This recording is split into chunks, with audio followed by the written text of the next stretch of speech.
If you clicked on this video, there is a high probability you are using Jest but heard about Vitest. And maybe you don't know if you should change. Let me tell you one thing about Vitest, it's better than you expect. In my opinion, it's great for three things: usability, performance, and ease of migration from Jest. If we go to their website, we can see Vitest is supposed to be fast. I will show you in a minute, they definitely didn't lie.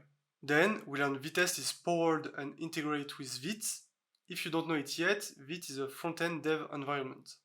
But don't worry, you don't need to use Vite or even a front-end application to use Vitest.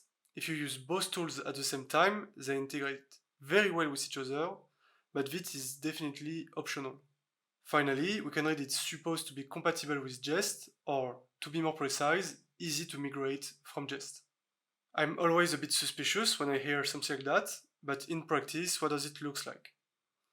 If you migrate from an app with simple Jest test, there are three steps.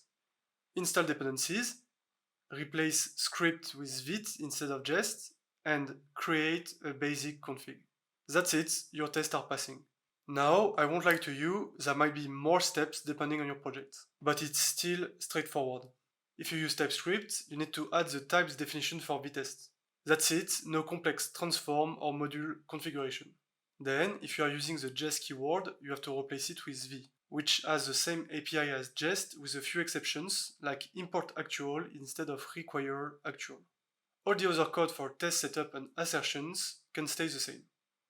To be honest, I have one single problem with Vitest. It doesn't support ESBuild plugins. It creates incompatibilities with some modules like NestJS testing and forces you to add more configuration to make it work. If that's what you are looking for, I created a basic project with Nest and Vitest, link in description. I'm also teaching high quality backend course, so feel free to have a look. But what about the performance of Vitest? For today's video, I migrated a complete backend project from Jest to Vitest. It's made with NestJS and contains 56 unit tests, which take an average of 30 seconds to pass. With Vitest, this time is easily halved to a consistent 13 seconds. I expected some differences, but not that much, and that's locally. If we have a look at the CI tests with Jest, it usually takes around 25 seconds for unit tests to pass. But with Vitest, we are down to less than 4 seconds. I didn't expect such a difference, and I'm not sure why. I guess Vitest takes better advantages of the resources on the CI. But the real question is it worth it to migrate from Jest to Vitest? Performance-wise, it's an obvious choice. It's better productivity locally and saving on the CI. Migration from Jest is super easy, and Vitest is in a mature state. There's a few incompatibilities, but it just requires a bit of configuration.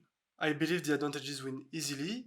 On my side, I will definitely start migrating my project step by step, and I definitely recommend you at least give it a try.